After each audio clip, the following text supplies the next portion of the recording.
My name is David Ades. I'm a poet based in Sydney and the host of a monthly poetry podcast reading series called Poets Corner, in association with WestWords in Parramatta in Sydney's West. WestWords is Western Sydney's literature development organisation. Poets Corner is part of WestWords' public programming that celebrates the richness, diversity and insight that literature offers. Especially in these times, we thank the ongoing support of Create New South Wales, the Cultural Fund of Copyright Australia, City of Parramatta Council, Blacktown City Council and Campbelltown City Council, as well as the many project partners that have enabled us to continue to provide opportunities to writers and audiences. We hope that this new world will see us sharing and a closeness of spirit. Each month, I invite a poet to read poems and talk about them for an hour or two, in some cases, around a theme of the poet's choice. Our guest poet today is Magdalena Ball, who will read and talk about poems on the theme of the historical verse memoir. But first, an acknowledgement of country. I'm recording this from Beecroft, Sydney. Magdalena is recording from rural New South Wales. I would like to pay my respects to and acknowledge the elders past, present and emerging of the Wallamita people, the traditional custodians of the land in Beecroft, and also of the Awabakal people, the traditional custodians of the land where Magdalena resides, and to acknowledge also that they are the sovereign owners of their land which has never been ceded or given up. Magdalena Ball is a fiction writer, interviewer, reviewer and poet whose work has appeared in a wide number of online and print publications. She is the editor-in-chief of Compulsive Reader, an online review website of note that has been running for more than 25 years, vice president of Flying Island Books, and the author of a number of fiction, non-fiction and poetry books, most recently Bobbish, which we'll be talking about today, published by Puncher and Watman in 2023. To find out more about Magdalena and her books, you can go to her website at http://www.magdalenaball.com. Hi, Maggie, and welcome to Poets Corner. Thank you, David. Thanks for that lovely introduction. I would also like to just take a moment and acknowledge the Awabakal people on whose exquisite unceded lands I wrote nearly all of Bobbish, and also the Worimi people on whose lands I actually am on at the moment. Okay, thank you. So your theme is the historical verse memoir, and you'll be reading from this book, Bobbish. I assume the word Bobbish is Yiddish. Well, what does it mean? It's kind of Yid-ish. It's probably a mispronunciation that my aunt made of Bobby, which is Yiddish for grandmother. Right. So Bobbish was what she called. My aunt Susan Gordon Lydon was also a writer. She's deceased now, but she was a writer, and she wrote her own memoir, Take the Long Way Home, and in it she wrote quite a lot about Rebecca, who she called Bobbish. She's the oldest of all of Bobbish's grandchildren, and she spent the first 2 years with my grandmother living with Rebecca in her house while my grandfather was off in World War II. So during those years, she really got to know Rebecca quite well, and she called her Bobbish, and so Bobbish was effectively her name. But yes, I would say it's a derivation of Bobby. Okay. Do you have any personal recollections of her from your childhood? And if so, what kind of relationship did you have with her? So I never met Rebecca. She died before I was born. Unfortunately, she died quite young of complications from diabetes. So I think she was 55. She was really quite young, younger than I am now. So yes, I never got to meet her, but I was extremely close. My own mother was very young when she had me. She was only 17. And so, as is the case with young mothers, I spent a very significant amount of time with my grandmother, Eve, who was Rebecca's daughter. And Eve and I were very close. We spent a lot of hours together, just sitting and talking, and while my grandmother had a kind of endless cup of coffee, or while she was cooking, she would sing, and I would sit there and we would talk about everything and anything. And I kind of feel like I got to know Rebecca in many ways through my grandmother. I mean, she didn't really talk about her mother that much, to be honest, but I just feel instinctively like there is a link there, and I kind of know her in many ways. But no, I don't have any recollections of her. Right. I did a lot of research while I was writing this book, and I spoke to her two grandchildren that are still alive that knew her. And I spent a bit of time trying to coax out of them very limited memories that they have of their grandmother, again, because she died young. But they did remember some things, and everything they told me, every little piece of information I used. I used what I could. Yeah, I'm sure. It's a striking photograph. Can you tell me the provenance of the photo, how you came to it? Of course, yeah. In many ways, the photo is one of, there are a couple, but the photo is one of the impetuses for the book. So my mother, she died about, 7 years ago, I think about 7 years ago, of cancer. It was a quite aggressive and quick kidney. It started out as kidney cancer. But I was with her, and she lived in the US, and I was sitting with her during kind of her last month. I had no idea that it was her last month, but I was sitting with her, and we were going through photos. And I was talking to her about a novel that I've since stopped writing, but that it's something I was struggling with at the time to write. And I was just asking her, I was kind of picking at her for any memories that she had. And we were going through the photos, and she said, I want you to have this one. And she handed me that photo that is on the cover.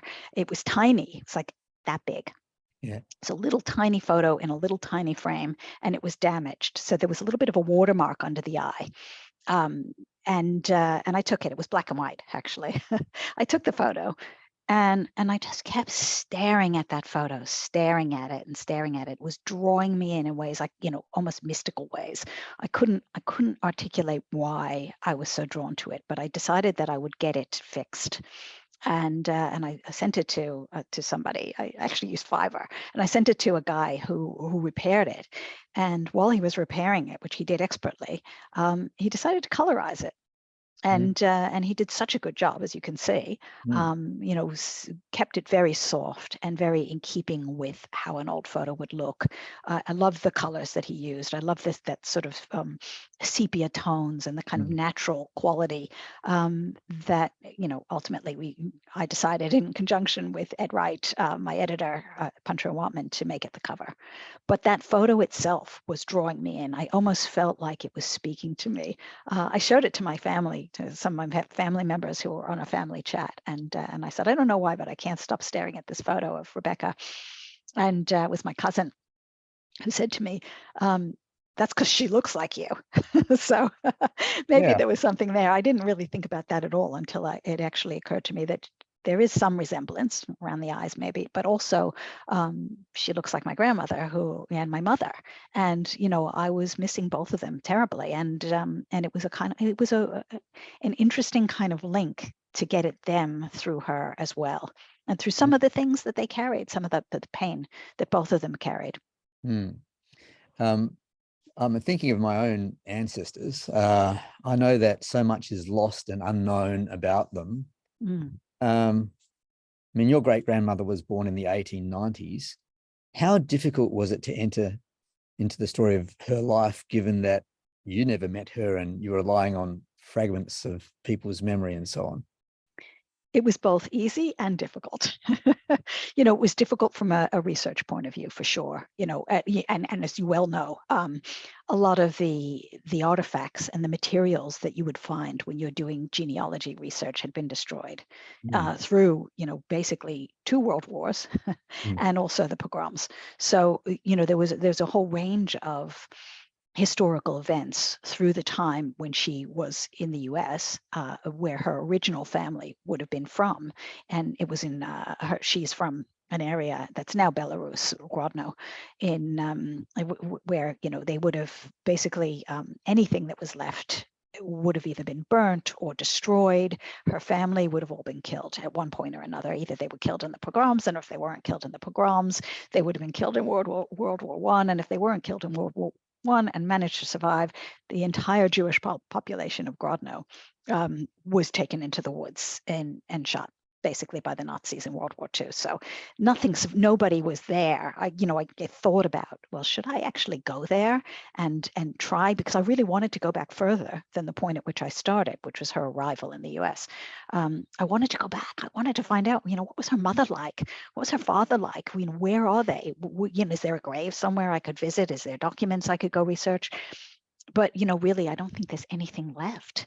So the thought occurred to me at that point that I would just use the fact that I couldn't get to it as almost something to engage with, rather than look away from it or try and pretend that I could get at it, or I would just engage with the fact that I couldn't get at it, that in itself was evocative, this gap. And then I thought the more I began to, and I did find, that there are census documents you can get online. I found enough artifacts from when she arrived in the US. So there was plenty of material, and where there wasn't material about her, there was historic material about other people that I could extrapolate from. So there was information. There were people I could talk to. There was my aunt's memoir, which really was very helpful. There were things I could use, but obviously there were massive gaps as well. But then there was me, and it's a memoir rather than biography, because I actually put myself in it, and I thought a lot about, I guess, thinking as a poet, and thinking, this is why obviously I did it in poetry rather than in prose, because I really wanted to be able to kind of intuit and kind of track that line between what I knew of my grandmother and what I felt about my grandmother but couldn't articulate, and what I knew of my mother and couldn't articulate, or the things that she had told me, and my great grandmother, and to really draw out that line. So sometimes when I hit a wall, I would kind of just ask her, in my head, I would just think, Babish, help me here, and I almost felt, I don't want to be too weird or woo-woo here, but I almost felt like there was something in me that knew some of the things, like that she was helping me in some way. There was some ancestral link there that was enough to help with the work. I mean, you've kind of answered the question, but I'm just trying to get my head around what proportion of the poetry is based on fact and memory and knowledge, and how much of it is conjecture or deduction or extrapolation or imagination. It's a great question, David. I'm not going to give you a percentage. But what I'll tell you is this, and it's really interesting. I was actually at a writing festival last week, and I was at 2 writing festivals last weekend. And I said this at the second one, right here in Lake Macquarie. One was in Sydney, one was in Lake Mac. And the one in Lake Macquarie in Newcastle, up near Newcastle, Lake Macquarie, I actually said this, which is that it's a really fascinating thing, which is that once you put something in writing, regardless of what proportion of it is known or made up, or based on research, or based on something that you've filled in through imagination, once you put it down in writing, it is taken as fact. So even the people, even the family members, and I've seen this by their comments on things like Facebook, even family members who knew her and had met her have taken this account as a factual thing. So even stuff that I didn't know, that I openly said I didn't know, is still taken as factual. The colorized picture of her on the cover that's been repaired is now what she looked like. The stories that I wrote where I had to extrapolate, and there are a lot of things that I did have to, again, just use historical research. I didn't know, for example, that her piano was burnt, or even that she played piano, to be honest. But I kind of put myself in that scene and tried to use a novelist's way of kind of tracking what would be rational. And also I did a lot of research from, there are other people's letters that I could find. There is analogous information. So I extrapolated all of those things. But once you put something in writing, it is considered fact. Once you've got a photo, that's how memory works. There's no, that's how history works. In fact, there is really no objective truth. There is only artifacts and storytelling. So we put together, we take what we know, we take what we have, and we create a narrative out of it. And that is the past for us. That's all there is of the past, I think. There's no higher proportion of truth, I think. There's only how many artifacts you can get at, what research you can do, and then the way you put your story together. It's like, when you come out of a dream and you think of what was in that dream. And that dream was, fragmented bits and pieces, probably colors and so forth. It's in the waking, in that creative act, is a way of putting together the bits and pieces into a narrative flow.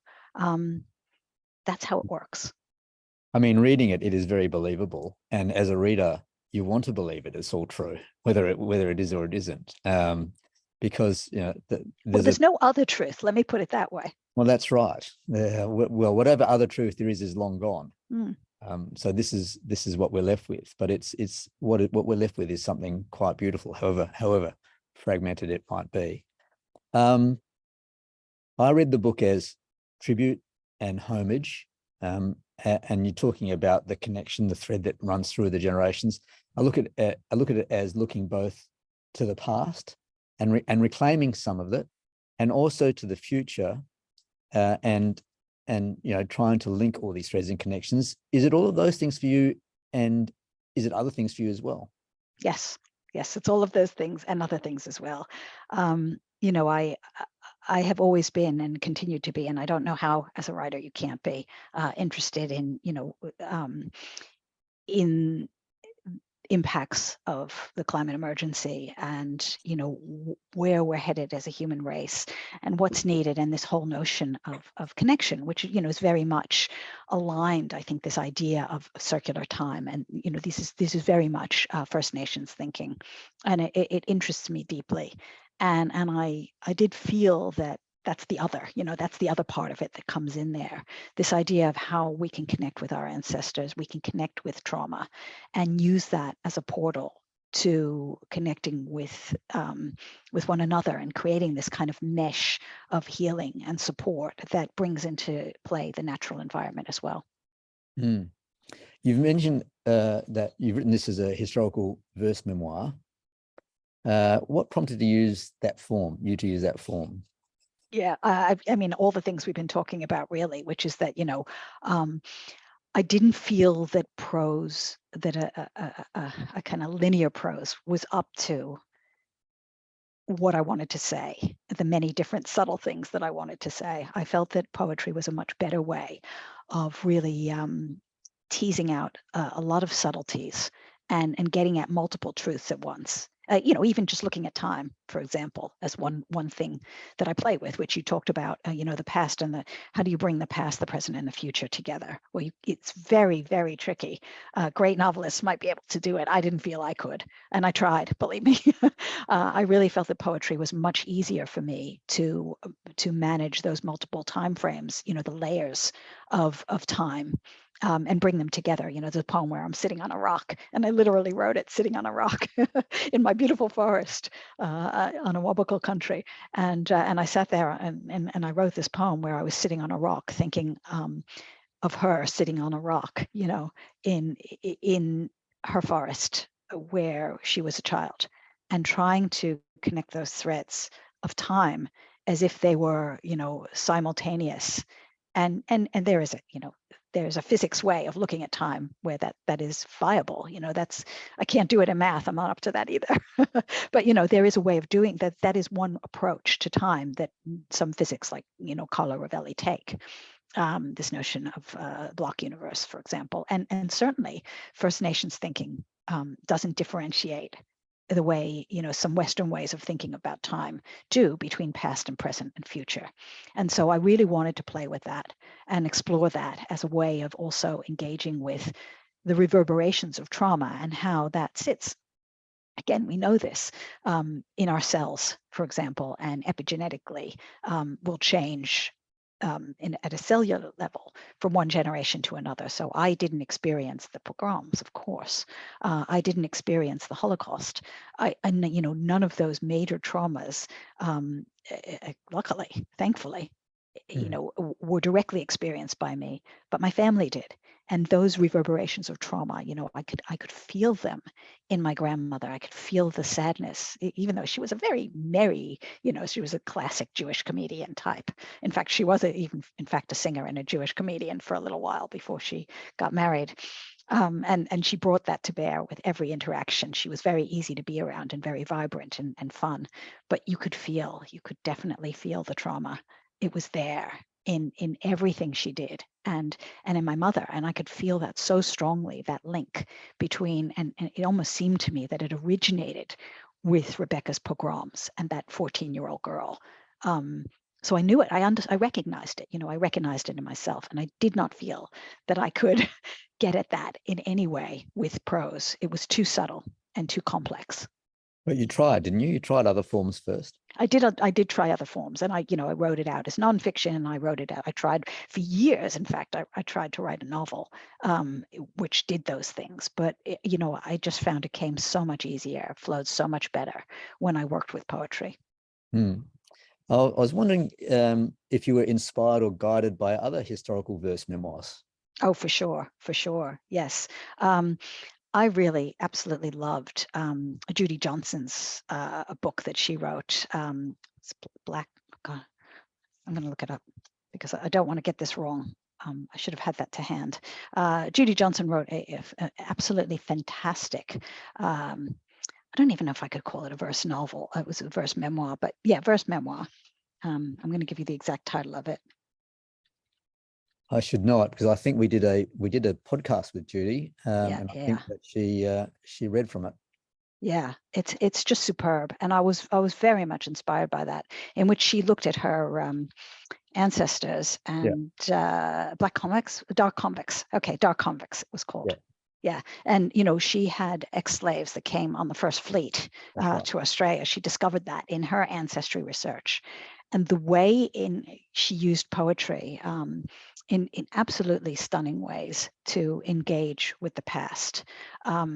And bring the past and the present together. It was very inspiring for me. So that was probably one of my biggest inspirations. I just love that book, and I thought that's really interesting. Well, if you haven't seen it, see the podcast we did with Judy on that. I'll check that out. Yeah, because I told her she actually blurbed on the back as well. But when I was flattering her into doing it, I very honestly told her how inspiring Dark Convicts was for me. I'll just put that in as a, as one example. Actually, I'll give you another example too. I should give you two, right? There's the, let me get this right as well. Sorry, my brain's not in that space. There is the Darwin, what was it called? The Darwin, it'll come to me. What is her name?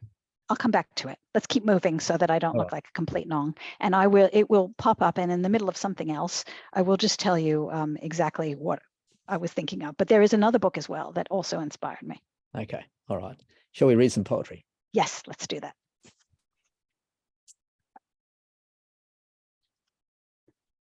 What would you like me to read? I think we do it in a sort of linear way. If we start with 2 Copics, Okay. 2 Copics. So this is one of there aren't too many, but this is one that I guess predates her arrival in New York. So it kind of looks back in some way.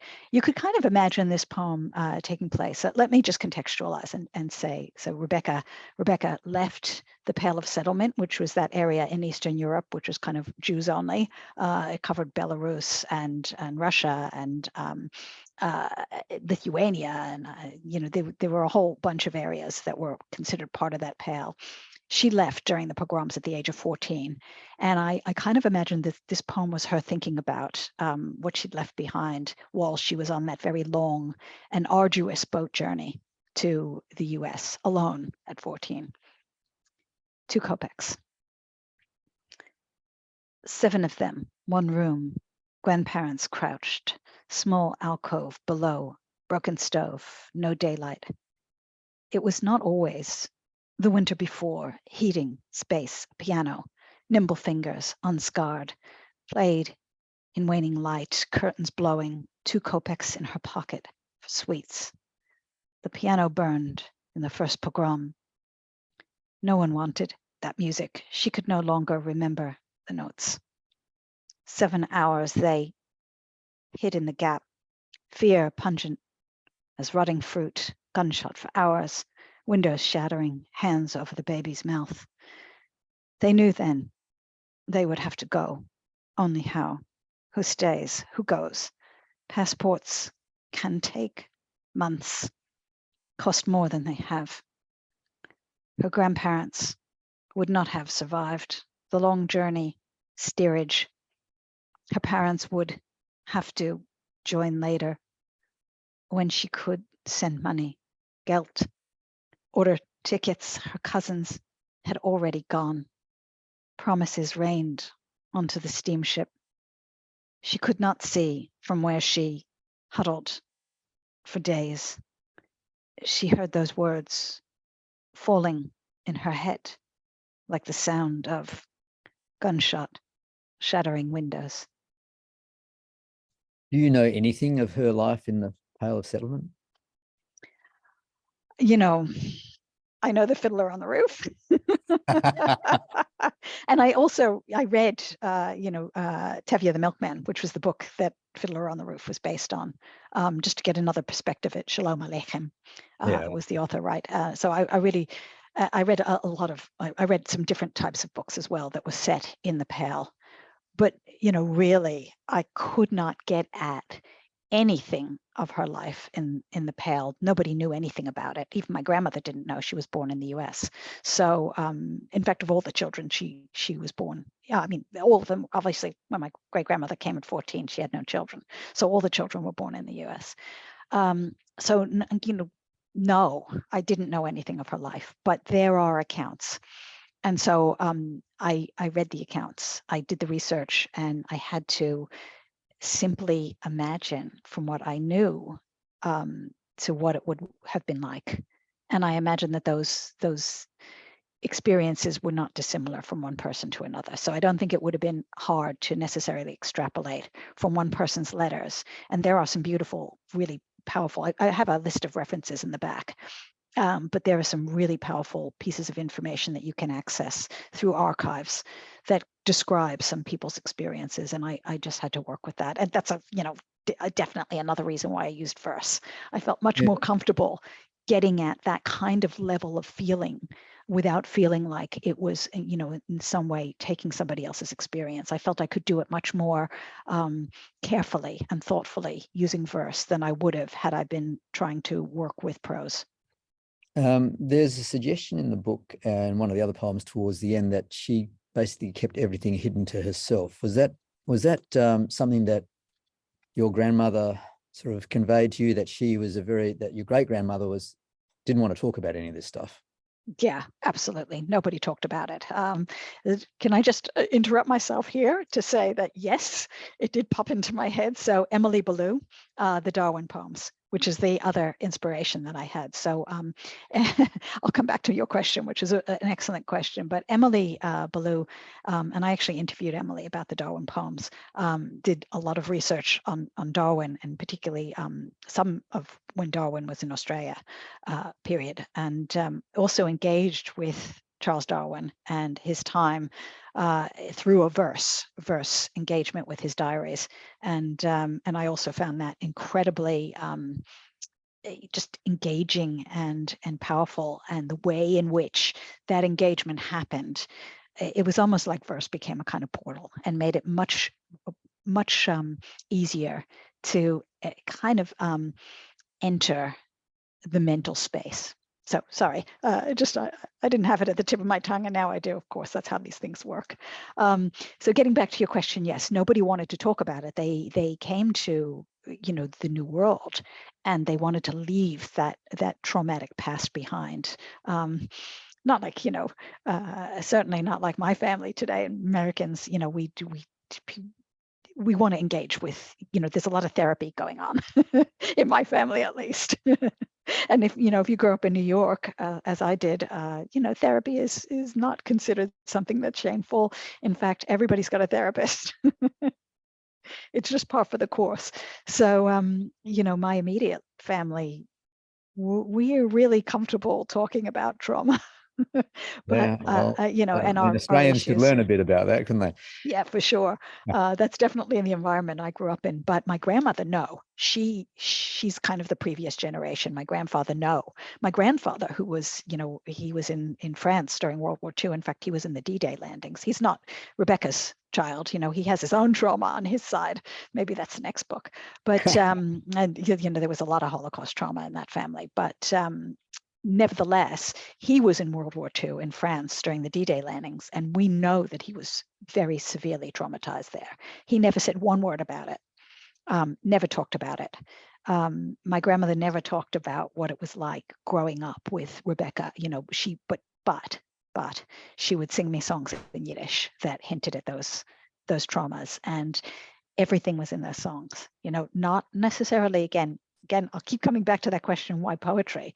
You know, not necessarily spelled out, but you could hear it, you could feel it in the rhythms, in the you know, in the way in which those songs entered you.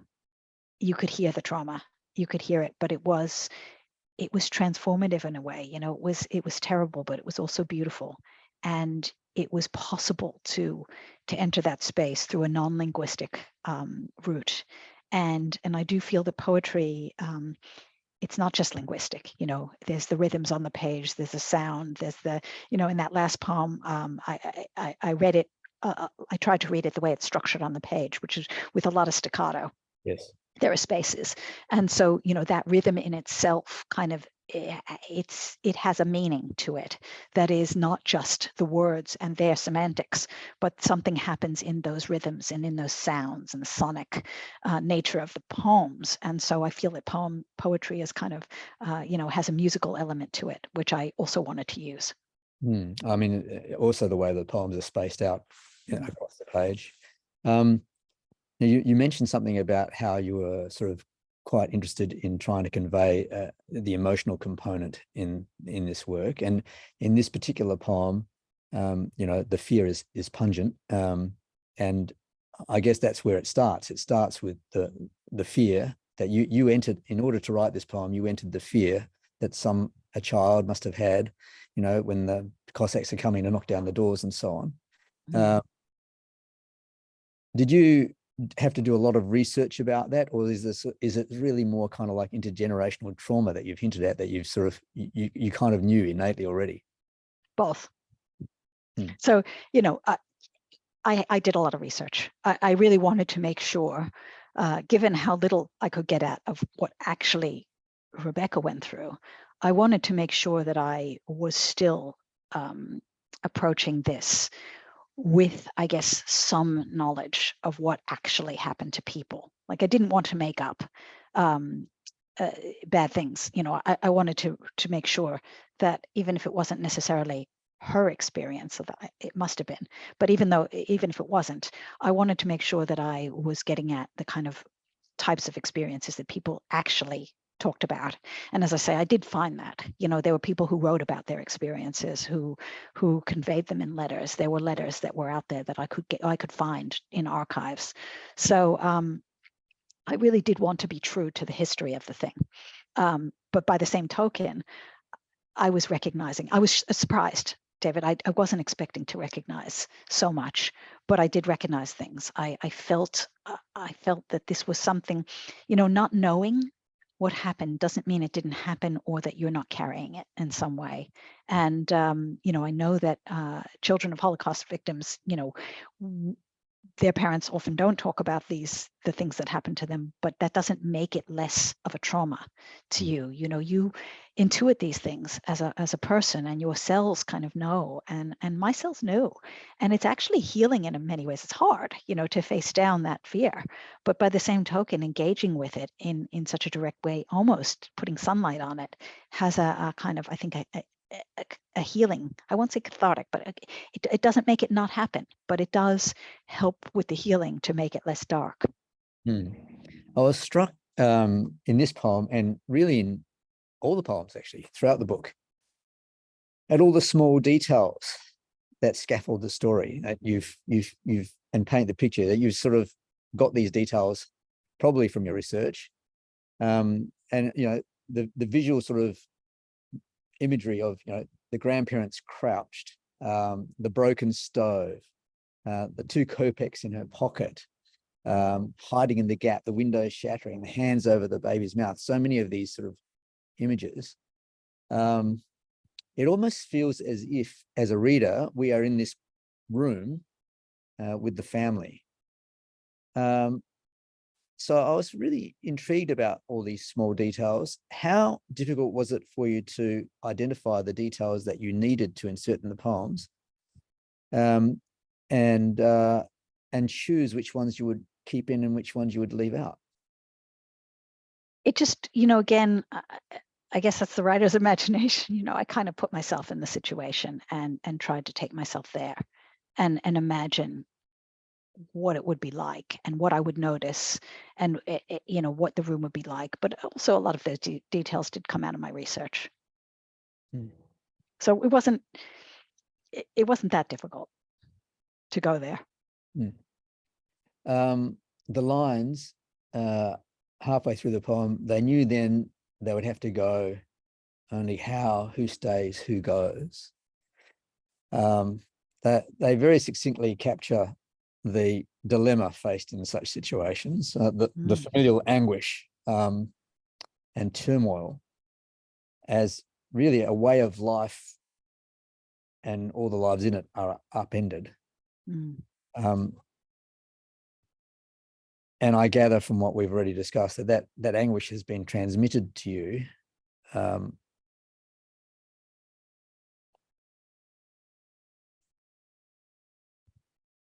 Those words, I just want to know, those words, do they almost arrive unbidden?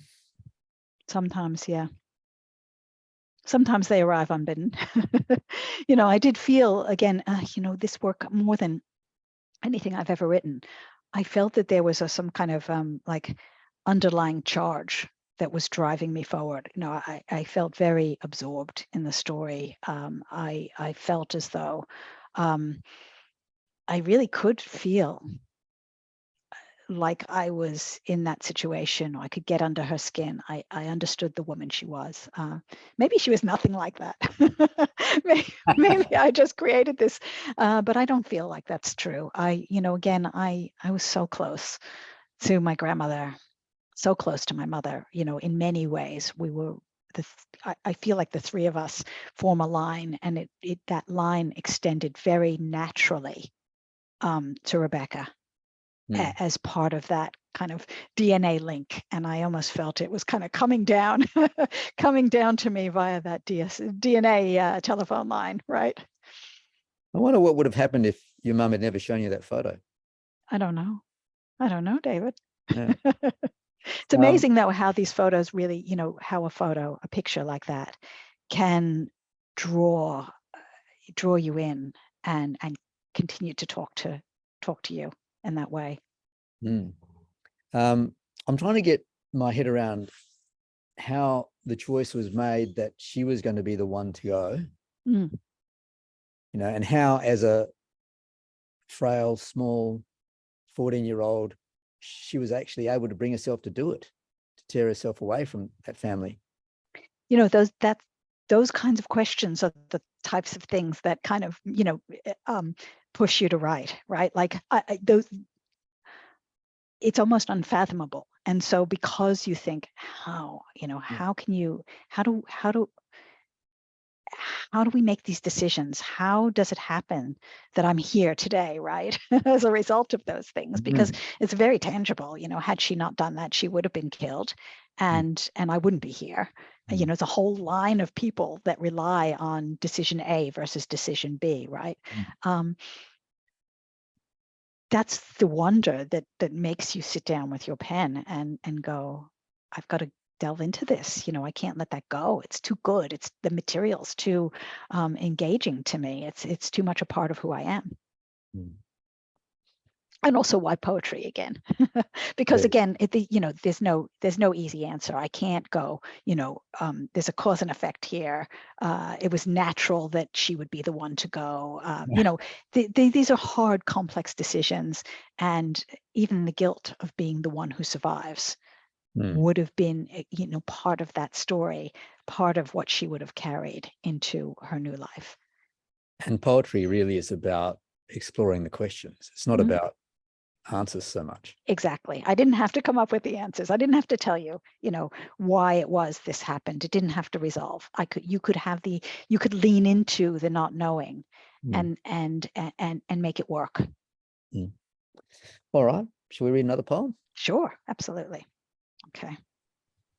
So do you want me to read Mother of Exiles? I do. Okay. So this is Rebecca arriving at Ellis Island in New York City. So this is her on arrival. You kind of had her thoughts on the boat, and now we are getting to her arrival. And the very last lines in this poem are actually words that are on the Statue of Liberty. They are on the pedestal from Emma Lazarus. And the poem... Emma Lazarus and her poem. Yes. Yes, I engaged a bit with that. And also Mother of Exiles is one of the things that the Statue of Liberty was called.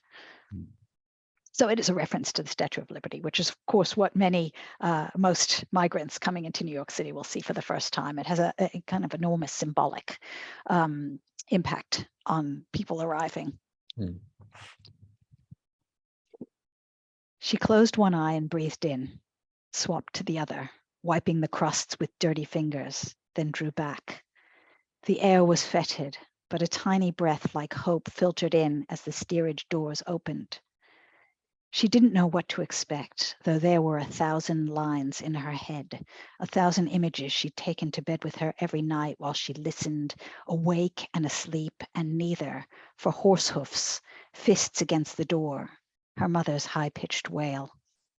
She hoped her parents might have escaped somehow in an alternative reality, the piano in her memory, already firewood before she left, still played songs of New York in springtime with gilt cobblestones where light broke slowly against her face, emerging from the boat. She had already written to them 5 hidden letters to send when she was safe, if she ever was safe. Many more in her head, still to be put onto paper. She might have left sooner or later, or never, living and dying where she belonged or never belonged. And what is belonging anyway, she wondered, moving so slowly in a mass of bodies that it was like standing still. Tired, cold, but breathing something like a future, she looked up and saw the lady, blue, green, copper-bound Mother of Exiles, not her mother. She swallowed that thought and kept on walking, though her legs were so heavy they felt as though they could not move one more step. She heard the words, not spoken, from the pedestal. You are sea-washed. You are here.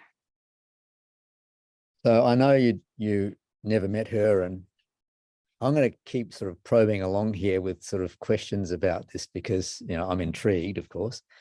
Here she is arriving, New World, Statue of Liberty. And you write this very poignant little phrase that could almost be lost, but it's not, a tiny breath like hope. The hope for a future, the hope somehow that her parents might have survived. Do you have any sense of how hope shaped her life, or was it something that was extinguished by despair and loss and grief? From what I know of my grandmother in particular, and her uncles and the kind of life that they led, I feel like hope was everywhere. She led a very difficult life, and the book engages with that as well. But I certainly at the moment of arrival, but throughout her life, there would have been these little moments of joy and hope, and a sense that that there is something there. There's something that will continue. I almost feel like it's a strange sensation, but I almost feel like the whole notion of being able, from this position of safety that I'm in, to engage with her is kind of hope realized, if that makes sense. Yeah, it does make sense. She survived because here I am. That's exactly right. That's exactly right. Which I suppose I was probably going to get to this later on, but I'll get to it now. Which was a future where there might not have been a future. So if there was not necessarily hope for her own life, there was hope for the future that she brought into being by living. Exactly. And there's a line I have somewhere in there, somebody has to survive to tell the story. This idea that however hard things are, right, that it's not really about this life, but about what you leave, what imprint you make. And so I feel like that hope was there all the time. Just a little thread just kept her going, even when her legs felt she couldn't take another step. That there would have been this thread.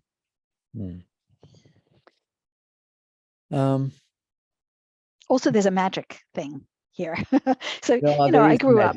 I grew up when I was every family has family mythologies, right? Things that you grow up knowing, kind of being told. And one of the things that my grandmother always used to say was that Rebecca, that her mother was, she used to say gypsy. We don't say gypsy anymore, but she would read tea leaves. That she, in some way, could see the future. And my own grandmother used to say that she too could see the future.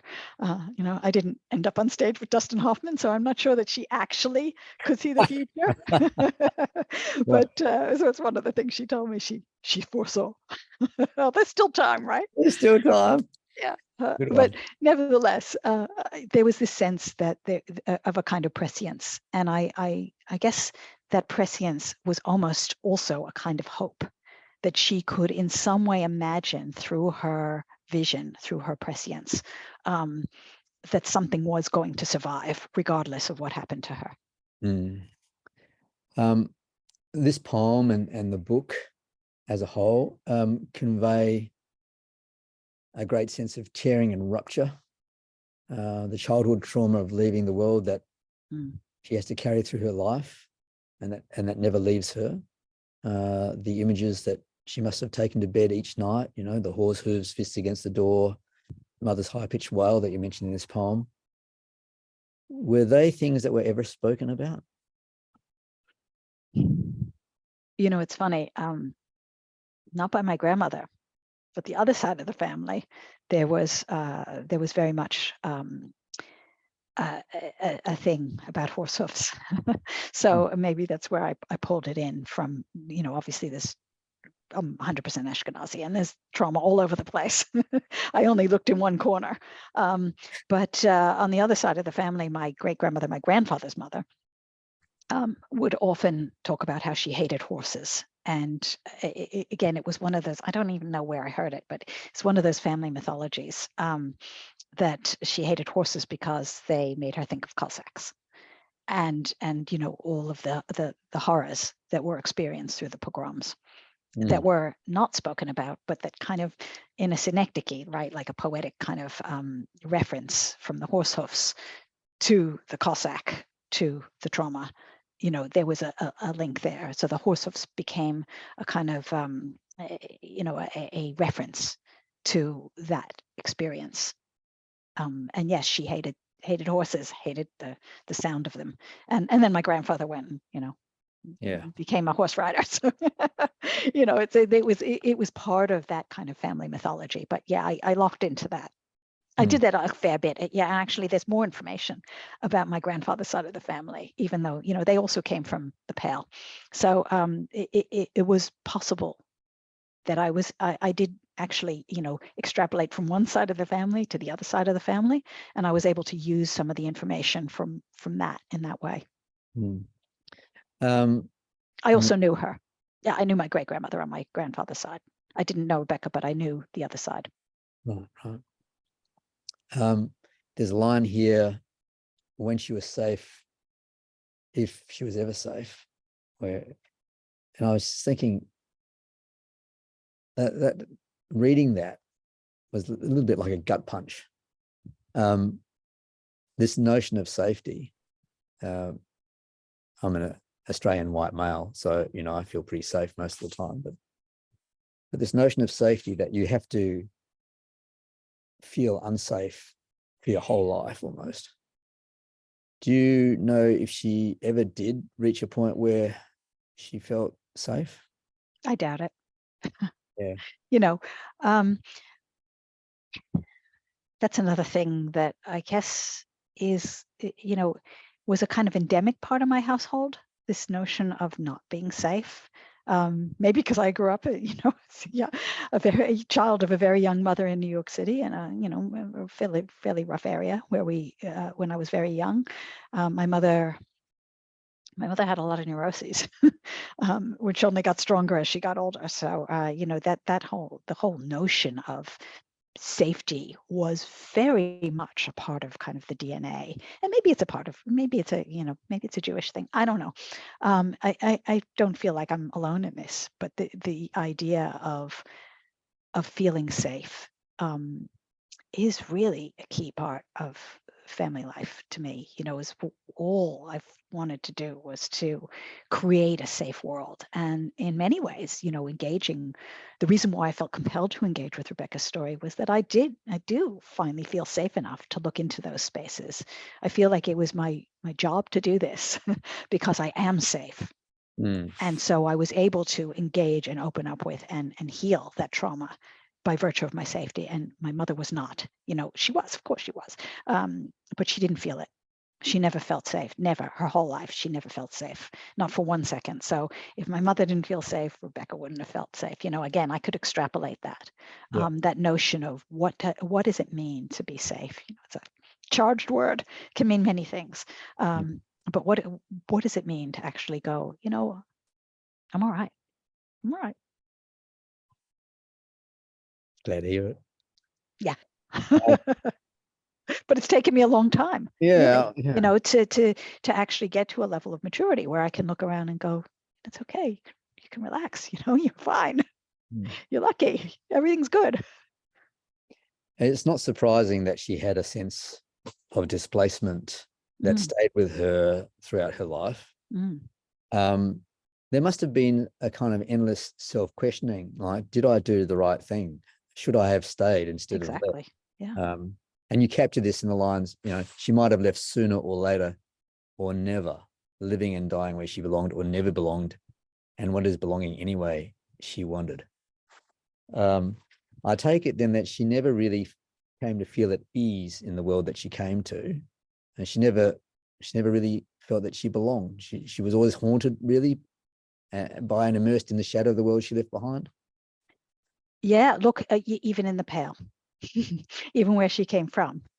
Again, this is part of my research, but the Jews never really felt Russian. They didn't feel Polish. They didn't feel Belarusian. They were always outsiders in the Pale of Settlement. That was the whole point of ring binding them. And if they did feel like they were, in some ways, part of a nationality, if they felt German or whatever, at some point in history, they were reminded that no, you are not. You're not part. You are not a nationality. You are a separate. You're an outsider, and I think that's, again, just part of the DNA. That sense of you are not one of us. You are your own thing, and you don't fit in some way. I mean, it's lovely in many ways. I feel like if I compare myself, for example, to a refugee, I'm hugely privileged. I do feel safe, and I am, I'm a migrant, but I feel like a very different kind of migrant to somebody who, it didn't come by choice. But this sense of being an outsider, is something I definitely understand, and I feel like it was part and parcel of who Rebecca was, even before she left, but definitely after. Can you read us another poem, please? Yes, sure. So, is it Small Woman with a Big Bag? Yes. All right. After the voyage, everywhere filthy, stinking, the smell might never wash off. She wanted nothing more than to get rid of the thing, though it was the whole of her life. Her father's coins, the metal tea samovar with which she hoped to earn her living reading the future. A place she no longer believed in. Clothing she now described as old world rags and black tea wrapped tightly in her undergarments. How else would she live? She saved all the money she made reading leaves, people secretly lining up at her door. It was never legal, though even her own body was illegal. She was the wrong type, wrong religion, cheekbones too high, skin too olive, chin too small, her lips, her blood, everything about her was bad. People spat at her in the street. Men on horses slowed down to leer. She was 14, almost a woman. It was leave or die. She didn't choose so much as let the motion of time take her. Not for herself, but for her children, not yet conceived, who were already pulling her forward by the handles of her valise, a suitcase full of dirt and longing. There wasn't enough for the trip. They had to borrow more. She would never be able to repay, would never see them again, though she didn't know that yet, nor could she conceive of how long the line of suffering, one war nearly over and several more yet to come, reverberations into a present so shadowy she could only sigh and breathe, because here she was, sitting on her damp satchel, trying to remember her own name and stuttering for the first time in a new language that felt heavier than her bag. So I have to say, Maggie, that there are some lines in each of your poems that really resonate with me. Like that, I don't know how you do it, but 2 or 3 lines just smack me in the face each time. Here you write, she didn't choose so much as let the motion of time take her. And you could just sort of get lost in that phrase, really. So getting back to the question of choice and whether people even have choices sometimes, whether the choices are made for them and that they are just pushed along by the momentum of that, did she really have any choice about leaving? Was she just impelled by events, leave or die? The motion of time or history just pushing her. The questions that crop up throughout this book, and I thank you for them. The purpose of every escape from situations like this, I imagine, is to escape from something, from the prospect of no future, to something, and which is to the prospect of some kind of future, however different from that previously imagined. Bobbish has a case full of dirt and longing. Would that longing have been first and foremost for safety and liberty rather than the children not yet conceived who are already pulling her forward? Oh yeah, probably. I was pulling her forward. I'm like, come on, Rebecca, you can do it. It's as I say, it's memoir, and I really did want to pull myself, put myself in the picture in some way or another. So I really felt like I was kind of, watching it from a distance, Come on, Rebecca, going, come on, you can get do out it, of there. you can do it, you're going to be all right. It's not going to be easy, that, but I know that. You may not know that, I know that, but I wanted that kind of lens of the future, looking back on the past in there too. So I really wanted to kind of say, moving out from her into her, kind of engaging with that notion of, what was impelling her along, and, all the things. She was 14, she was a kid, and she'd already experienced huge amounts of trauma. Those things I think are given. I think we know those things, right? And it would have been a kind of, her parents pushing her, saying, go, you can, there would have been very much these forces acting upon her. And you weave, one of the things that I really liked about the book is that you keep weaving these themes of the past, the present, the children, not yet conceived children. They keep being woven together, almost like a kind of fabric throughout the book. You keep coming back to them in different contexts, in different scenarios. So that they almost become, it's hard to find the word. They almost become like a soothing thing. Like this is what is meant to be. Bobby, you're making this happen for yourself and for everyone to come. Yes, thank you to her. It is very much an homage, as you say. To this idea that it was hard, but it was for me. It was for us. It was for my children. That there is a kind of a beauty to how things ended up, and a way of engaging with that, of this sense of gratitude as well. She ended up having 4 children who survived. Is that right? Yes, 4 children. So do we don't know really how much she wanted those children, and how much that was her way of moving forward? Again, I interviewed her 2 remaining grandchildren, and one memory that was very, very strong in one of them, the older one. They were so helpful too. It was so great to just talk to them. They were like, the first thing they said when I got on the phone with them was, I can't remember a thing. It was such a long time ago, and I only saw her a little bit. But then I kept pressing. I'm like, come on, anything. Smell. What did it feel like when you walked in that house? What was there a smell? I want the smell. Was there just any impression? I don't care how fuzzy it is or whether you're certain about it or not. What did you feel? What did you think? And I did manage to pull out lots of stuff. But one of the overarching sensations from both of them was how happy she was to see them, and this massive, great hug. How she enfolded them in her arms, and that how they could feel this sense of absolute, utter joy at being able to hold them.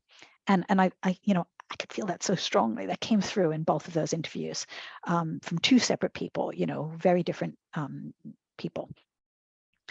And I know how my own grandmother used to do that with me. This sense of, I felt when I was with her, how happy she was to just be able to sit with me and be with me. How welcome I was into her world, how much it was my world, and how much a part of that I was being made to feel. And also, I come back to this notion of safety, how safe I felt being with my grandmother, how she created this space, mainly built around the kitchen, built around classic Jewish grandmother, around blintzes, around coffee, and around, just this notion of the hearth. But this idea of being, enfolded in kind of an overwhelming giving and love. And so I have to say that, I don't know, but I know that she would have felt absolute, a kind of absolute maternal love and joy with her children. Almost really, after what she'd been through, that they were kind of like a miracle. Yeah, absolutely. And a solace. Things got very nasty with her husband. I also have some recollections for him, Simon. He was not a nice man. He was very traumatized himself, and unlike her, he turned his trauma outward. That's a fairly classic male thing to do. Yes. Whereas she turned her trauma inward. But nevertheless, in spite of all that, there was this huge sense of love and joy at the family, and who they were. These kids, my grandmother and her brothers, so three boys and my grandmother, and they were so musical, David. Like every single time. Again, I did know I had met some of my granduncles. But I also know from recollections, again, these are family stories, that every time my grandmother and her brothers got together, it was almost immediately into the shtick, that the spoons would come out. So one of them was a spoons player, and one of them was a guitar player. And my grandmother, she was like a singer and a comedian. So she had a thing, she had her shtick. She performed at Grossingers when she was quite young. So she really was a kind of singer comedian of the kind that was prevalent back in the 40s. And they would all get straight into it, would happen almost instinctively and automatically. This kind of joy and exuberance, telling jokes, singing songs, performing just in the kitchen. Nobody would be there to watch, but it all happened. And then, my uncle was the same. And it came from somewhere, Funnily enough, I think it came from him, not her. from Simon. It was one of his, one of the things that he kind of lost in his trauma. But anyway, there you go. I think she would have been happy. You finish off there. I mean, you talk about the small woman with a big bag. Is the bag in this poem more than just a physical bag, but all the emotional baggage that, she brought with her? Of course. Yeah, absolutely. I got that right. She's carrying more than just the bag. Yeah. All right. Would you like to read another poem for us? Sure. Okay. So should I skip Land of the Immigrant and go straight to, how about I go straight to Every Poem is a Lie? Why? Well, we started to talk about Simon. So this is a poem in which I kind of introduce him. And I feel like this poem kind of sums up the whole book in a way. Okay. If you That's right. Or would you like me to read another one first? Oh, well, I'm happy for you to do them whatever order you want, but I'd like you to read them all. Okay, so I'll read Land of the Immigrant next then. Just for the listeners out there, David gave me a list.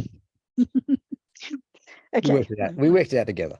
We worked it out, yes. Land of the Immigrant. There is always breakage. It is not always visible inside a small, unassuming house, beneath a common roof, a place you've almost certainly never heard of. It barely exists.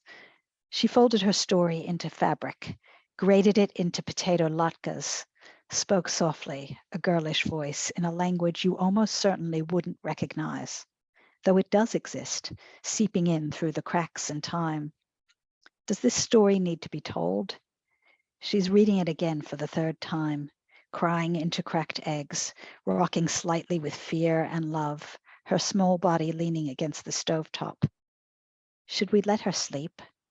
Leave the photos where they are, a box in the cupboard fading? Who gets to decide? The guidebook is in Yiddish, covered in food stains, ragged edges thumbed and shared between dreamers who want nothing more, neither record nor reckoning, than to walk down the street, ghostly and silent, until it's safe enough through a conduit of blood for a great-grandchild, older than the tiny forgotten woman, shivering beside the flame, to look right into those dark hidden spaces and sing. Yeah, I know why I wanted you to read that. I wanted you to read that. Well, first of all, you're making the connection again. You're in there, you're looking in the spaces and singing. But also because you asked the question, does this story need to be told? Mm. And you've answered the question because and who gets to decide? You've answered the question because you've taken it upon yourself to do it, and you've done it. Can I ask you, you've mentioned a little bit about how your family have read this and sort of taken it all as fact, but what other responses have they had to this book as a whole? My family's been incredible.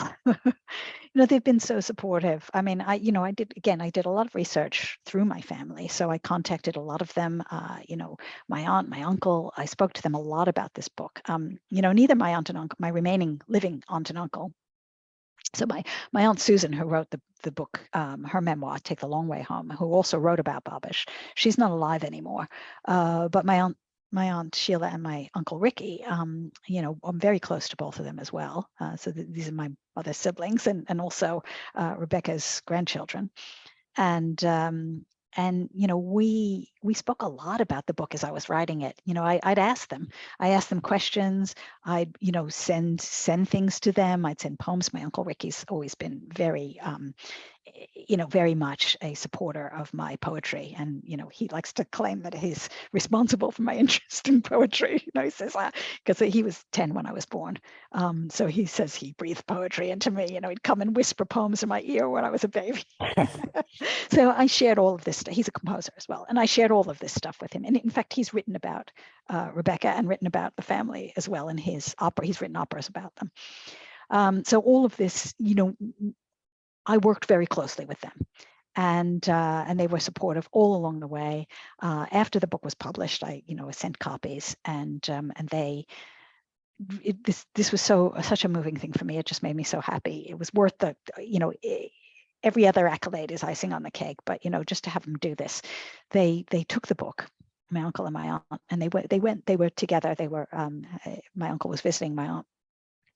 And they went and they read a couple of the poems to my grandmother at her grave. They just stood at the grave and they said, look, mommy, look, mommy, Maggie's written a book about Rebecca and here's some poems for you. And I just thought, God, I don't know, there's no objective reason why that would be so moving to me, but it just made me cry with joy.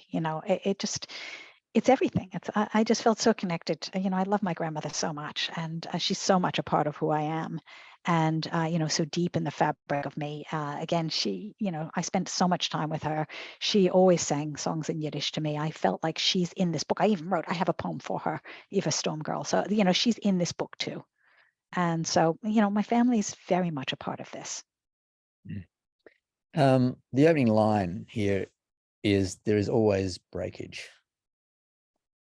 That's the immigrant's lot, isn't it? Yeah, absolutely. Of course. Yeah. But everybody, because that's being alive is, it's samsara. We live in this world, and there is always pain, and there is always hurt. And I feel like, understanding that, and it's a connection between us. We all experience these things, and I feel like it binds us to one another. There's beauty in that too. When I lost when my mother died, it suddenly occurred to me, and I never had before that there are many people who have lost their mothers, and that there is a link between us, that I kind of love them all, and that because I know, I empathize, I feel that pain, and they, and that we are now intimately connected in our loss, and that there is solace in that connection. So that there is also solace in the connection between understanding that breakage that has occurred in all of our lives. We are all hurting in some way. How do you feel about the fact that you are also an immigrant, albeit that you chose to be one? Yeah.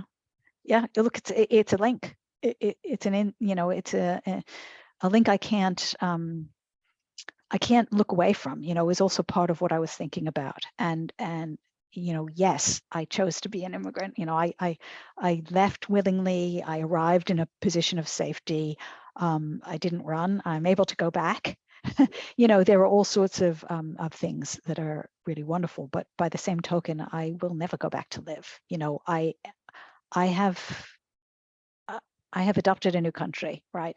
I will not live in the US again, and I get it. I get that there is a little sense of loss in that. I mean, we're all immigrants from the past, right? We can never go back.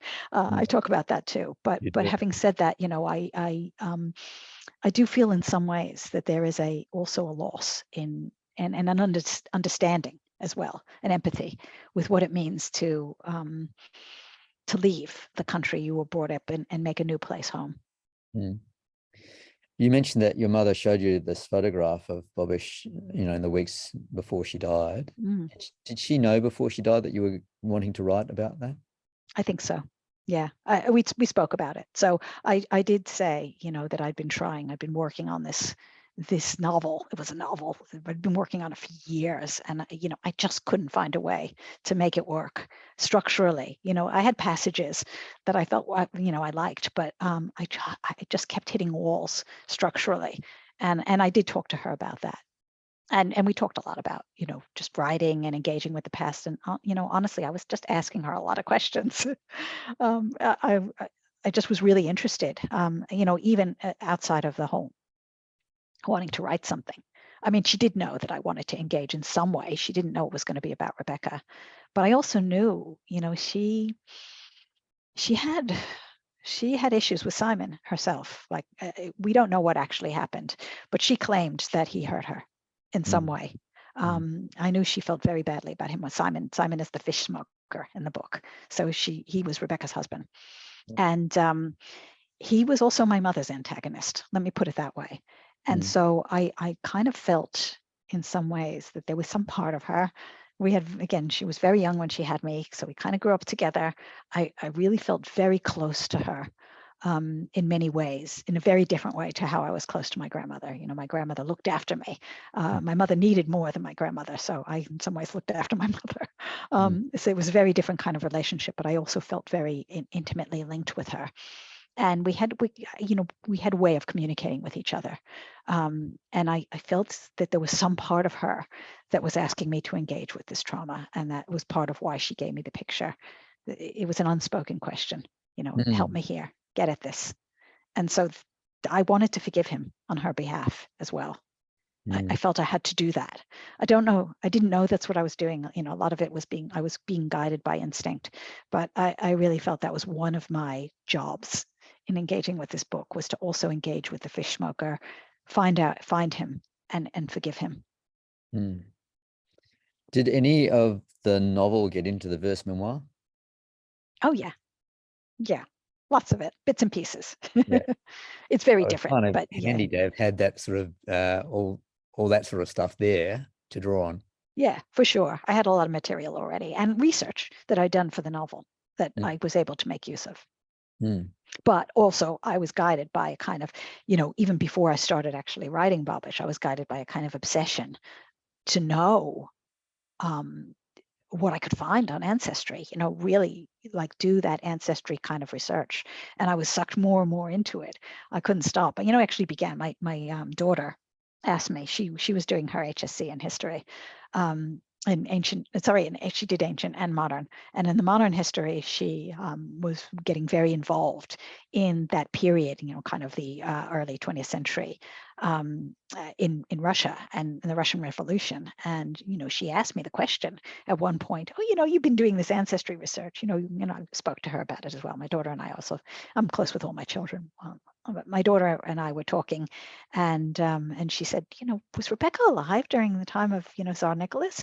And I said, I think so, yeah. And that's when I started really looking into it. And of course, not only was she alive, but she was persecuted as part of, there is that intimate connection between big historical events and this person's life, and the decisions that were made and the things that happened. And so again, I wanted to explore that as well. Which leads me on to my next comment, question, thought. When you sort of asked, does this story need to be told and who gets to decide? I mean, the answer is that it's not just her story, it's your story and everybody else's story as well. So, it's not hard to make the decision to tell it, is it? It's not, but also there are other aspects to that. So like a couple of aspects, again, another reason why I chose poetry, right? You can have all those aspects happening at once. It doesn't have to be one thing, it could be many things, and some of them can be contradictory. But and that's what poetry does beautifully. That's why I love it so much. But I think when you think about history, for example, and the big stories of history, the grand stories of history, right? Who decides which, well, firstly, all history is a matter of deciding what elements you're going to pick up and write about, right? What dots you're going to connect. There's always stuff that's left out, the stuff you include. That's a matter, the most nonfiction focused, university affiliated historian is still creating a narrative based on picking and choosing, right? So there is an element, and I wanted to engage with that, of selection and of deciding what you will include and how you will connect those dots. And I didn't want to shy away from the fact that that was a choice, and that there were decisions being made. And in this case, I wanted to choose to tell not the big grand story of the czars and the battlefields, but about one woman and a relatively domestic kind of story. And I wanted to focus on that this is a different kind of story to the big stories of history. So I wanted to engage with the fact that this is also a choice, and in this case we can decide that it doesn't, that this woman's story can be told. So I wanted to engage with that aspect, that this was different to some of the decisions that have been made in the past. But also,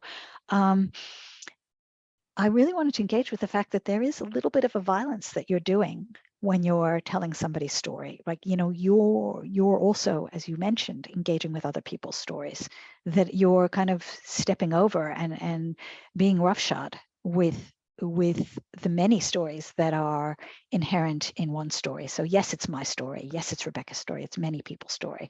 But there are many people in this book, people in my family, people, who lived analogous stories to this, who will have a different experience, even named people, even Simon's, other people who interacted with Simon, the fishmonger. So there are all different stories when you tell a story, and you're kind of stepping over other people's stories to create your own. And those things are a kind of violence. And I didn't want to shy away from that either.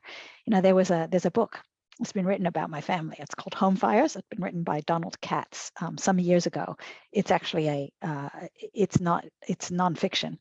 And it did pretty well. Don Katz later started Audible, so he was a writer of some note. He's still alive, and it's a lovely book. It uses real names. There are pictures. I also drew on that, so I will give a little nod to Home Fires by Don Katz as well. It's beautiful to have it. But also in writing my family story, with a sociological lens. So he was making a point about, it was an indicative American family that he was exploring. And there was when you write something, you're fixing it in some way. And I know, for example, that my mother felt that, very unhappy with the way she was represented in the book, even though he based it on interviews. And, there was nothing he said that wasn't necessarily true, but the way she felt she was represented was not how she felt that she was. She felt she came off as flaky, and, yeah, she was. But, also, she's not just flaky. She's also a complex woman with many facets, right? So you fix people in a way to tell a story, and there's always more.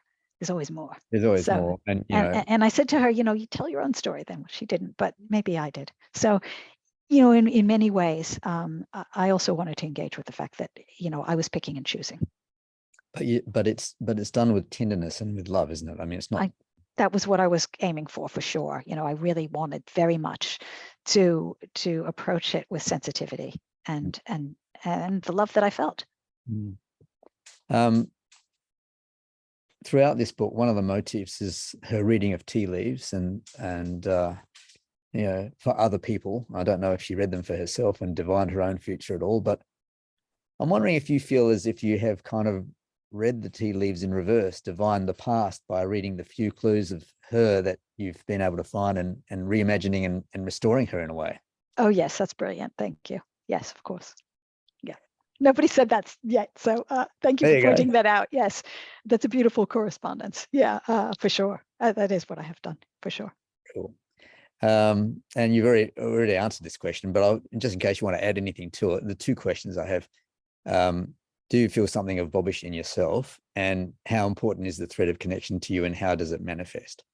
Yeah, yes, and critically important. Yeah, I really do feel, when I was growing up, I really felt a little bit disconnected certainly from my Judaism.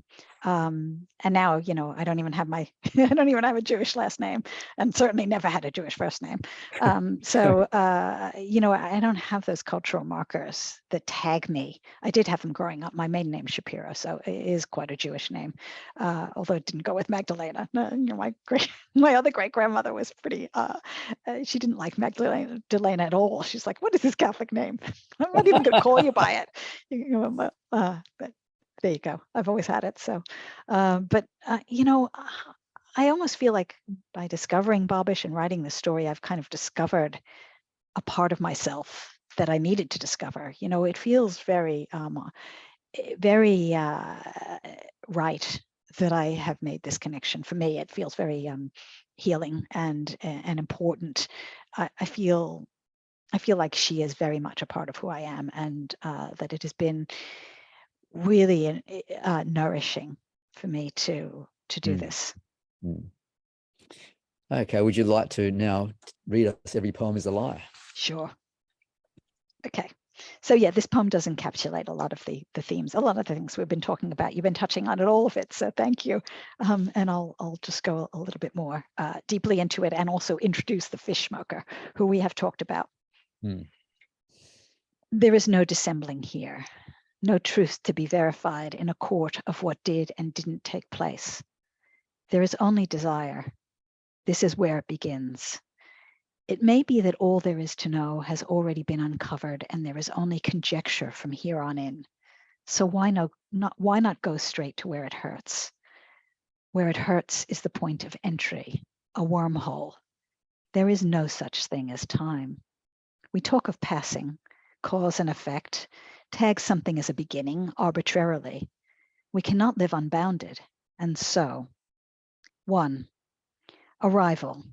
Disembarking a crowded ship, dirty, hungry, not just for food, into a new life, 2 people unknown to one another, linked by proximity, nostalgia or anguish, dark heads with different dreams. 2. They both entered the job market within a week. The census said fishmonger. For her, nothing. Though we know she was a seamstress, working without formalities, a tiny job in a big space. It always comes down to profits. He was an educated man, brother, dancer, linguist, gaucho, a woman's man masquerading as a man's man. Weighed down by herrings, lox, whitefish, you'd be surprised at what needs to be smoked. It was hard work, honest. That's what they called it. It paid the rent, just. Hers was a world where shirts mattered. Labor was needed. Her hands small enough. No one wrote it down. Nowadays they say undocumented. Words break down under scrutiny. 3. The beginning of something else. Let's call them hobbies. Or perhaps that's too glib. Ancillary activities. For him, a nightly tipple, bootleg whiskey, a flutter, extra cash. For her, the reading of tea leaves. These are voices that might endure under the right kind of pressure, like diamonds. What if she pays some of the bills from her readings, a small group of regulars lining up to learn the future? It might be a lie, magic, or something entirely different, born of everything she left. Soft crooning, sleep little bird, schlaf meine Vögele. The story will not end here. Though time is illusory, we have to begin. She opens the window of her tiny apartment, and light fills the kitchen. Now, I was intrigued, first of all, Magdalena, by the title of the poem, because I'd like to think that every poem is a kind of truth. So I wanted you to tell me a little bit about what you're thinking about calling it Every Poem is a Lie. It's truth and a lie. I feel like I really wanted to engage in this poem and in the book as a whole, again, with the way in which I was creating this story, that it wasn't necessarily, able to be verified, that I was working with limited fact, and that some of the information was not available to me, and that I didn't want to pretend otherwise, that I was not actually doing an act of creation. And that is part of what I mean by lie. But also, the research that I came across, it also wasn't entirely accurate. There were all sorts of elements to that research. Again, it said nothing, but we knew that she had a job for her. There are bits and pieces that he was a fish smoker, but he was so many other things, right? Like, that's all we have, fish smoker. I know that's what his job was. But I also know, and I heard, this is another piece of a family fact, that he was traumatized by that job, that it was horrific. It was cold. He had to stand in a bucket of ice most of the day, or hands went in ice all day long to take out the smoked fish to sell it. And that he was so cold when he got home that he had to be given glass after glass of wine to warm him up, and that was part of his alcoholism. There are all sorts of things that are kind of outside the frame, and I wanted to just kind of point to them and go, this is not the whole truth, and also you can't prove any of this, right?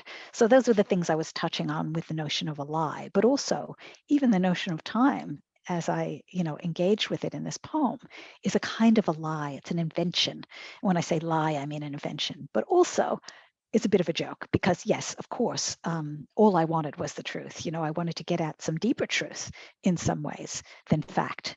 I wanted to get at a kind of truth of, the kind of truth of what it means to be a human being, which is, it goes beyond the facts. It's a little different. It's a different kind of truth. So there's all those things I wanted to play around with them. And then, I just wanted to have a bit of fun too with the notion of lie and truth. Well, it segues into my next sort of thought, because I just wonder, no matter how well researched, say a formal biography is or whatever, as you say, the researcher, the writer, whatever, is making choices, what to leave in, what to leave out. You can't get the whole story. There's always more. There's other dimensions. Do you think that a large part of our lives, however well documented, remains unknown, and that the known facts of a life are just the scaffolding, and whatever lies within that scaffolding is conjecture? And what you're doing here is perhaps having a bit more conjecture than you would have if there were more facts, but still following that same sort of process. Yeah, I think so. Again, there's always more, as we said. But also, it's quite funny. Rabbit, their call-outs, they always want nonfiction poetry, and I love the idea. I think it's quite fun, and I like the idea of poetry as engaging with something that is factual. But and you can call something a memoir, and it is a memoir. But that doesn't. Again, I talked about how, people will read this, you fix something in writing, and they'll go, oh, this has become the truth. This is the truth now. This is the historical truth. And even people who knew her will say, this is the historical truth, right? I grew up knowing, and the next poem I'm going to read you is another family mythology. The family mythology was that Rebecca worked at the Triangle Shirtwaist Factory, which is, is a very well-known American accident. It's the one of the biggest industrial accidents that happened in U.S. history. So it's notorious for that, and I'll talk about that in a moment when I come to it. But we knew she worked there. We also knew that she didn't go to work that day, obviously, because she lived to have children, and all the 147 women died in that factory on the day of the fire. So why didn't she go to work that day, right? Why? Well, maybe she did read her own tea leaves, and her tea leaves told her not to go in. That was my conjecture, but it's conjecture, right? It's conjecture, David. It's a lie. I don't know. It's a truth. Who knows? I wanted to play with the idea, but having put that in writing, that's the truth now, right? Like, that's what the family says. They're like, oh, it's so wonderful that you managed to kind of, capture this story and provide it to us. We now have this record of what happened, and people love that. People always want they want what you write to be true. Like they always ask, they're always after the biographical, how much of this is from your life. Even my first novel, right? The first novel I wrote, Sleep Before Evening, I did kind of set it in a real place just because I wanted to work with what I had, and I live in it limited imagination to create new worlds. I wish I did, but I couldn't do that. I needed to work with a place that I could visualize. So I did work with a real place that I grew up in. I was about the same age as my protagonist that I wrote about. But somebody read it in my family, not somebody in my family who was kind of in the book but not in the book, right? Read the book, and she said to me, I love your book. I really loved your book. And gosh, your grandfather, he must have been such an amazing man. I wish I'd known him. And she was not referring to my grandfather at all. She was referring to the grandfather of the protagonist. And I thought, it's so funny now, like in her mind now, permanently, that guy's my grandfather, right? It's just people want the biographical. They're always looking for it. But every time you write a poem, and you know this as a poet, you're creating something that is true and it's not true. It's a kind of, it's a bowerbird's nest of blue things that you have put together in a configuration, and that configuration may look like a beautiful piece of art. I hope so. If you do, that's what you're going for. But it's also, it's an accumulation of bits and pieces that you have combined to create something that looks whole, but that is still pieced together. Yeah, that's kind of what I meant by lie. I didn't mean it in a pejorative sense. No, and it sort of gets into my next question, because obviously a lot of the work is imagined in one way or another. Do you feel free to roam in that imagination, or did you have some self-imposed constraints about, notions of authenticity that limited what you could do? Yeah, I certainly felt constrained by authenticity. I spent a lot of time agonizing. At one point too, work with my fabulous editor. I'll call him out, Ed Wright. Great name for an editor as well. So Ed and I worked together on an early draft, and one of the things he asked for me to do was, he said, I need a little bit more from you on what it would have been like for her through the Second World War. Some of her children went off to fight in that war. Some of her boys did. Very much that's what happened, right? They all went to war, and there was a draft. So I want to hear a little bit about that. What was it like? And I thought, God, I have nothing. I got nothing on that. I could look at. I had some draft cards that I managed to get on Ancestry, but I really had very little information. But of course, there's lots of stuff. There's newspapers. There's articles. There were things I could get at, but I didn't really know it. So I really, I didn't feel free to create things that weren't historically accurate. It was really very important. I felt really critically important to make sure that somebody who had lived through those times, or who knew, wouldn't go, you got this fact wrong. So that the factual elements were very important to me. And I tested a lot of that out as well on people who I knew would know. So I really was constrained by that. But having said that, I also felt that poetry gave me a kind of freedom to at least go inside people's minds in a way that you definitely can never get at historically otherwise. Okay. And even sometimes I feel with poetry quite free to go inside animals' minds, or plants' minds, such as they are. So poetry is an incredible freedom to roam freely, but I didn't want to change any facts that were factual, if that makes sense. Yeah, sure. The poem, like many poems in the book, references beginnings and endings, or not endings, which the book's concerned about, and continuity. Did you want to say something about how those ideas inform the book for you? Yeah, well, again, I wanted to bring myself into it. So again, time is very flexible in the book, and beginnings and endings, are also choices that you make, right? Like you could start at any point, you could end at any point. For me, I began I guess firstly, I couldn't go back further. So there was that. And I knew that that was the point at which I could find information. And beyond that, yeah, maybe I can. Maybe there is a way I could hire somebody with skills in those areas. There are people who really do know how to. There are specialists in going back into the Pale of Settlement and finding information or facts or things that happen, but it would have taken a whole different level of engagement than what I could have done in the space in which I was writing. So I knew that that was a point at which to start from, but I also knew that in some ways that was arbitrary. I was going by what felt like the point of rupture. But that was a gut instinct. Where I ended was now, but also for Rebecca, where she ended was when she died. So I had these kind of arbitrary points and a timeline to play with in terms of how I was going to structure that book. And I did change that around quite a few times. All right. Do you want to read us another poem? Sure. So this is probably one of the, I guess, most intense poems in the book. I read this a lot out loud because it's a, I guess it's a kind of neat story, if you like, and very much one in which all the facts are accurate in it. So it is the closest to nonfiction probably in the book. Every fact in it is accurate, except for the fact that we don't know why she didn't go to work that day. But again, I conjectured that it had something to do with prescience. And obviously, had she gone to work that day, I would not be here reading this. So that is something that I was alive to and I wanted to engage with. It's called A Careless Cigarette. And we do know that that is how the fire started. Now, this is again set at the Triangle Shirtwaist Factory where she was working. March 25th, 1911. She cannot find the energy to lift the curtain. The lamplight flickers. It is not yet morning, and if she doesn't get up, she will lose her job.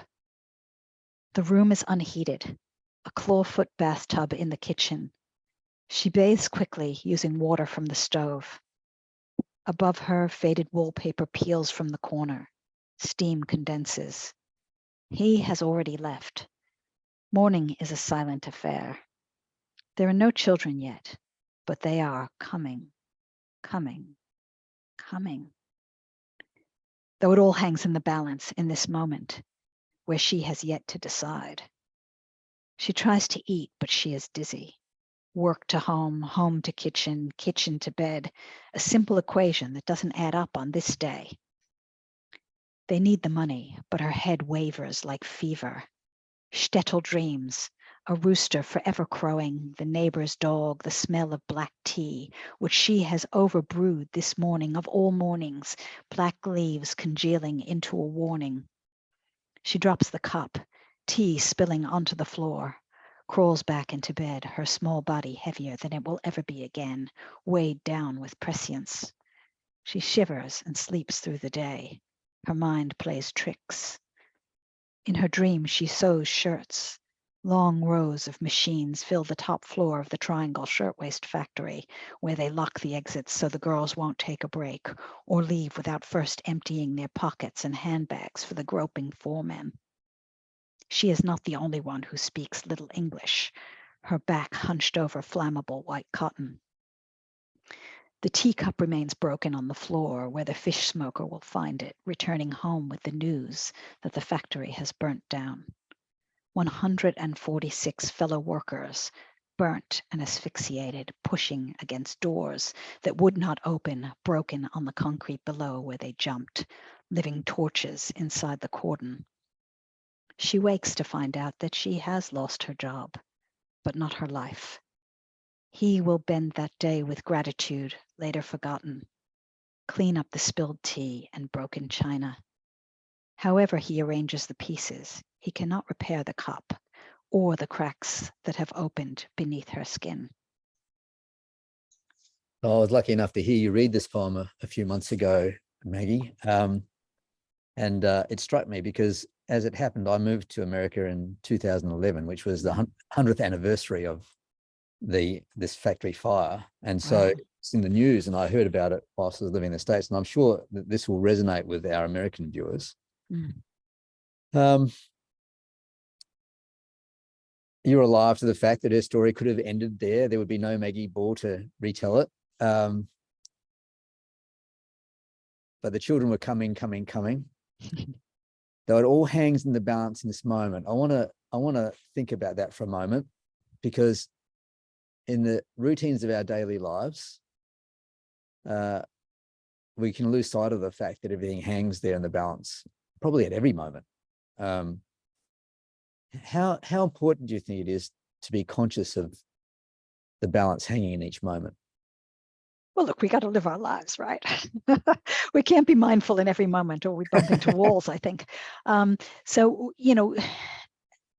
yes and no. I mean, I don't want to lose sight of the magic, or kind of the beauty of what we carry. I think it's so rich. I feel like sometimes we do lose sight of just how important a moment, any particular moment, is. And I do try and engineer a few of those, or I might be sitting and just watching my kids play music together. They sometimes do that too. That's their inheritance. And they're all together in a room and they're playing music. And I feel this kind of sense of something being so rich here and now, right now. And I do want to see those. I want to feel those. I sometimes force myself to do that.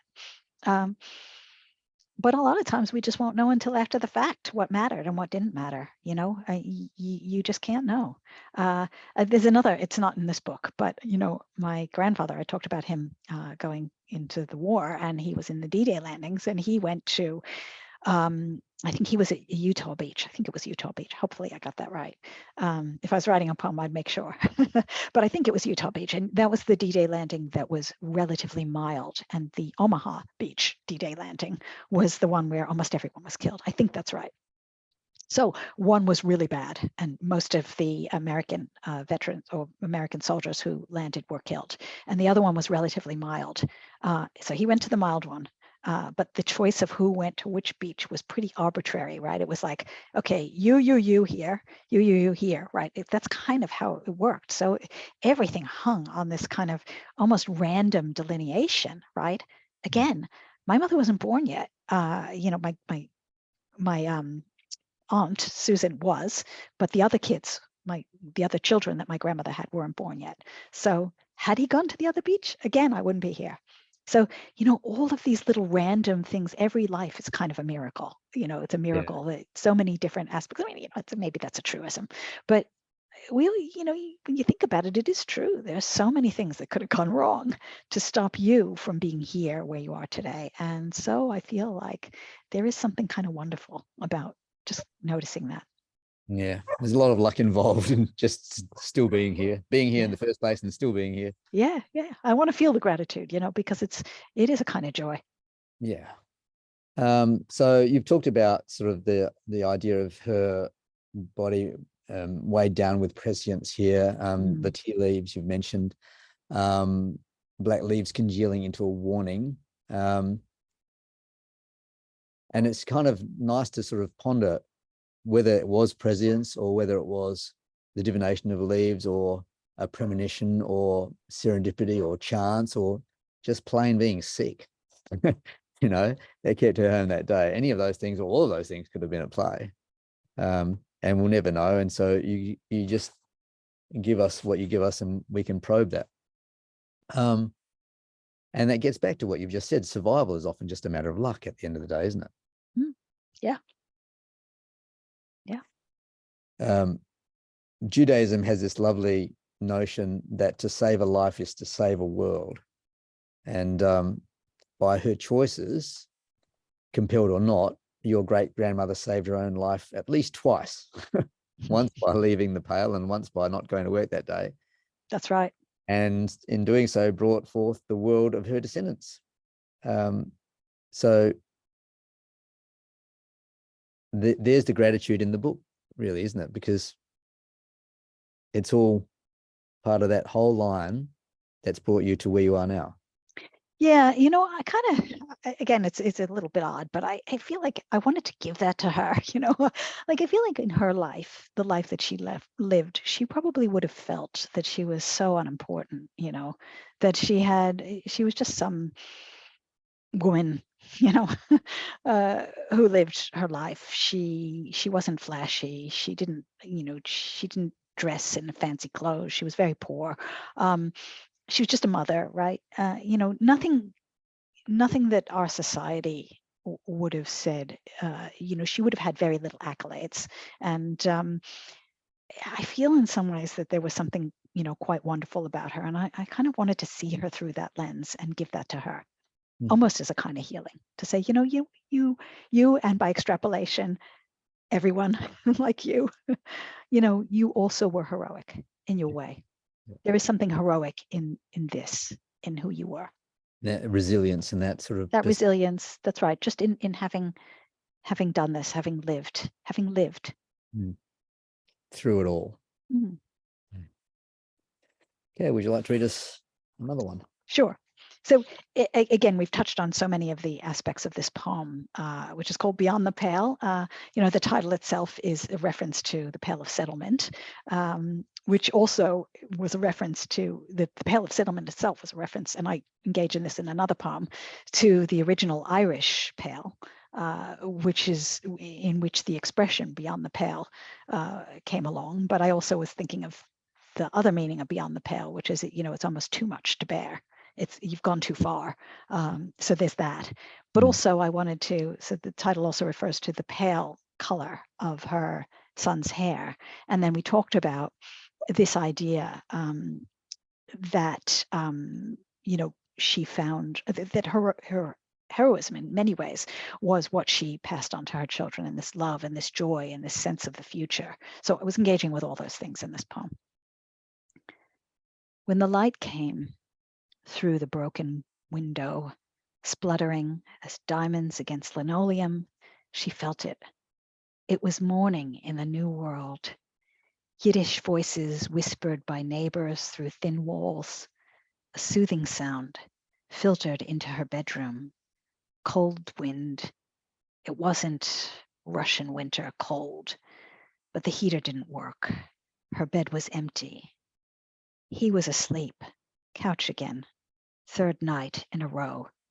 She picked the bottle off the floor, empty cup on its side. The baby, crying, wouldn't wake him unless she let it go more than a minute. If that happened, she would find out fast. There is no such thing as shelter. She lifted the baby from his wooden cradle. Her son's hair was fine, soft, so blonde it was almost white, which made no sense, as both of them were dark as Sephardi. Her lips against the child's head, the scent of milk and lotion sent warmth across her collarbone. She had never been able to hold on to anger. It flowed out, wetting her shirt. Her sorrow, a whispered song in the old tongue, moving through veins of time. The man on the sofa, a person she once relied on, no more than a shadow, while enriched by her own forgiveness, she was momentarily untouchable. So I got the sense reading this poem, Maggie, that whilst there is new life, the joy of this child, there's a moving forward into a future. The pale is inescapable.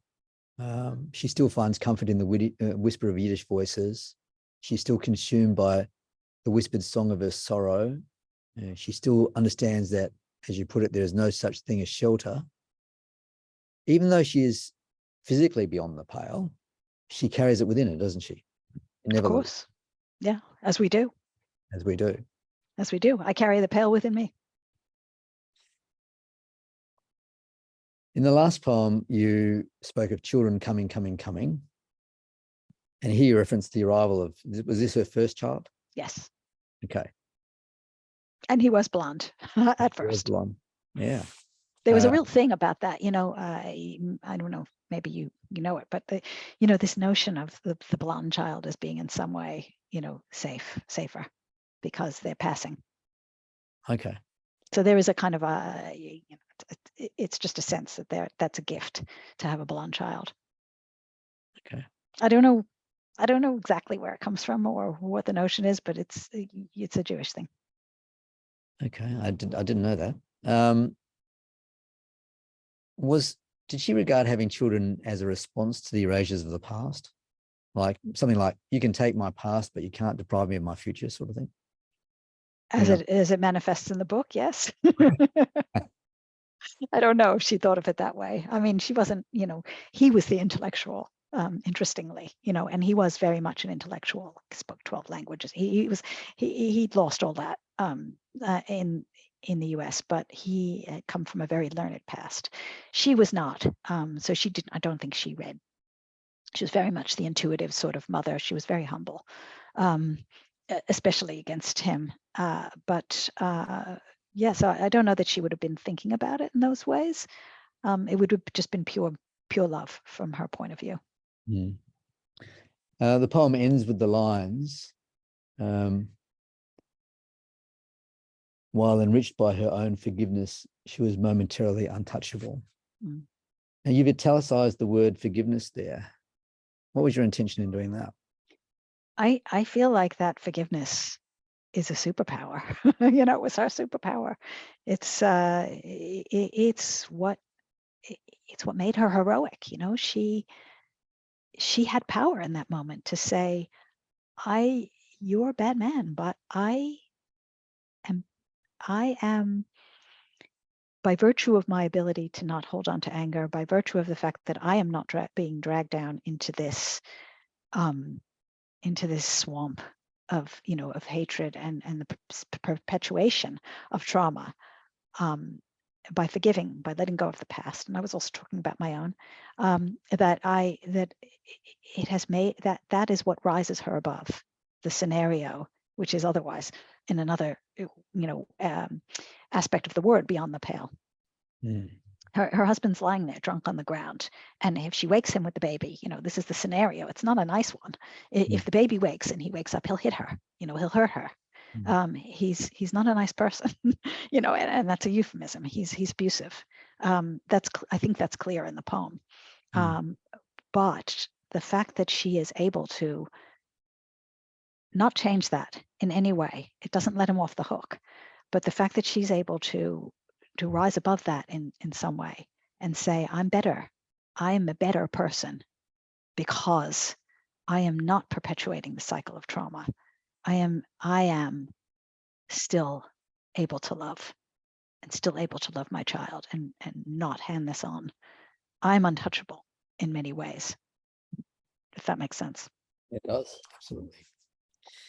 All right. And we have, I think, one more poem. Yes.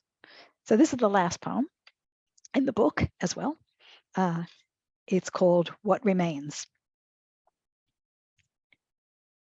How far back can you go? You can never go back.